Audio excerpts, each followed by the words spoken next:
It's absolutely free. Hello everyone and welcome back to the GSMC Fantasy Sports Podcast, brought to you as always by the GSMC Sports Network. I hope you guys have enjoyed those first two segments. This third segment is another segment kind of along the line of the second, where we look at a Big 12 mainstay before we get into some of those conference realignment darlings. This team, another team that actually did make the Big 12 championship last year, a little bit unexpectedly, led by one of the best running backs in the league. We talked about him a little bit on the show, in a very stout defensive effort, but ultimately they fell a bit short. But this year, in a wide open Big 12 without the Texas and Oklahomas of the world, can this team break through and prove they could have won it if Texas and Oklahoma weren't there? It's going to be a gauntlet. Let's talk about the win projections in the profile of Oklahoma State. This year I feel like Oklahoma State kind of will have a bit of a setback, and here's why. A lot more people will be more attuned to what Ollie Gordon II, their star running back, brings to the table. And I don't necessarily think they have the players and personnel on the offensive side of the ball to really offset what Ollie Gordon brings to the table if he doesn't turn out to have as good a season as people think he will. Because at the end of the day, Ollie Gordon really sets the tone offensively. And if something goes wrong, I don't believe the personnel that they have are equipped to handle it. If you look at Alan Bowman, he's a very experienced quarterback. He has had a lot of experience in the Big 12 especially, bounced around a lot of schools, ultimately ending up here at OK State. I don't think he's an elite level quarterback who can get them above and beyond the Big 12 championship. I think that he's a serviceable quarterback. I think that he can do quote-unquote just enough, but I think he's too inconsistent to consider a player who can carry the load should things go awry. Now, when I look at their over-under in terms of wins, they're at 8 right now, and it's a highly respectable number for a team that has a lot of expectations.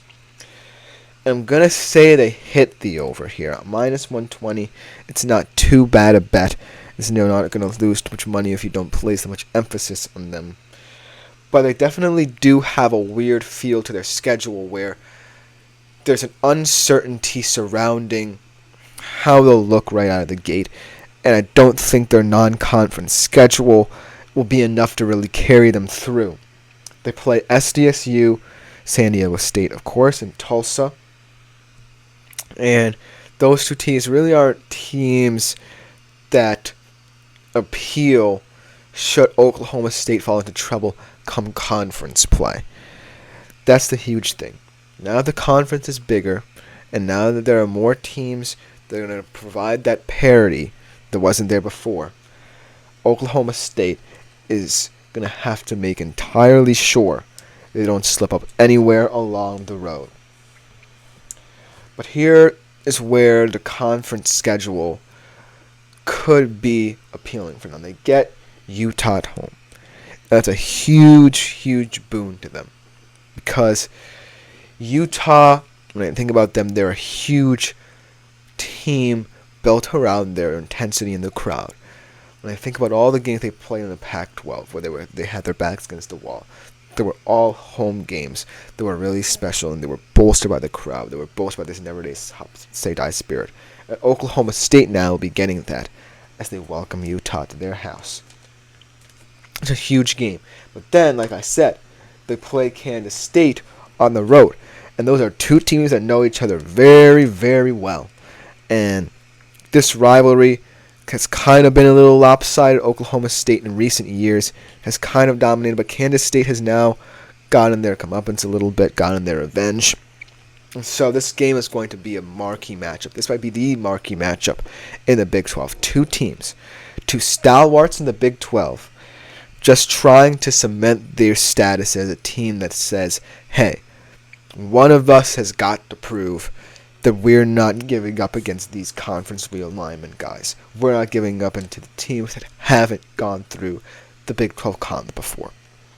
And so whoever wins that game will have to love their chances of challenging for the Big 12 championship at the very least. Then like I said, all these tough conference games against teams that aren't profiled to be ranked or in the top 25, but you still have to go through. They go to Baylor. They go to Houston, I believe, and then they're at Colorado as well. So all these road games against teams looking to take you down a peg. You've played them before, so you have that experience over teams like Arizona and Utah. But at the end of the day, they're going to want to give you their best shot. Baylor, they're a team in transition. They had high heights before. But under David Aranda, they just haven't really found that footing. But they're still a team to be wary of. And same goes to all those teams like UGA, Cincinnati. UCF, sorry. I got mixed up there, my initials. UCF, Cincinnati, Houston. They're all going to be tough teams to beat. If you think about Texas last year, they had some close calls.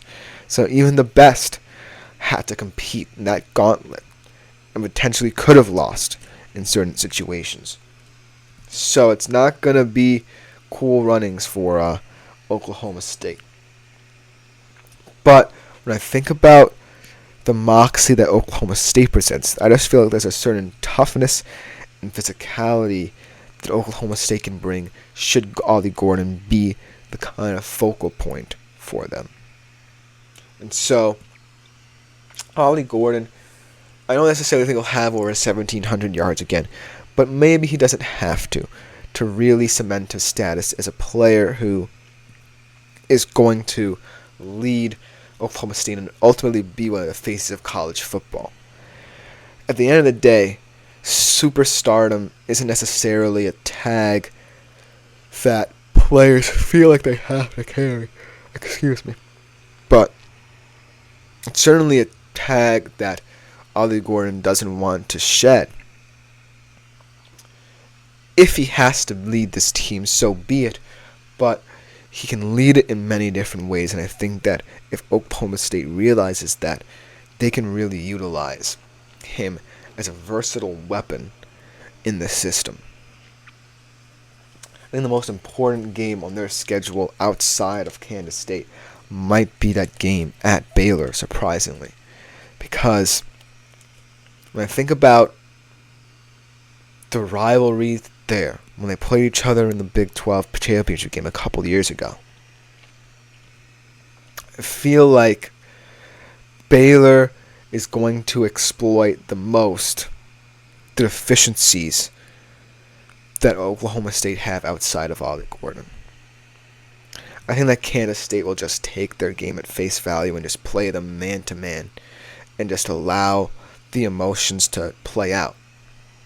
But Baylor will be a lot more tactical.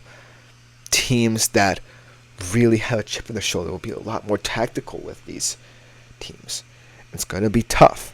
It was tough last year for Texas, like I said. So, at the end of the day, both K-State and Oklahoma State have to realize that every single team will give them their best shot, not just the conference realignment guys. But if they take care of business, say against Utah or Kansas State, I think more margin of error will come into play for them. And that's also important because Oklahoma State is also another team that's not going to compete in the CFP. So, all I think that Oklahoma State needs to be worried about is just leaning into what they know best. And if they do, then they should be comfortable in terms of win projection and hitting that total. But if they don't, then that's where it gets tricky, and a lot of those teams will be willing to pounce in terms of playing spoiler. That will just about do it for this segment. Coming next, we do transition to some of those new guys coming into the Big 12. We're talking about one of the biggest ones right after the break.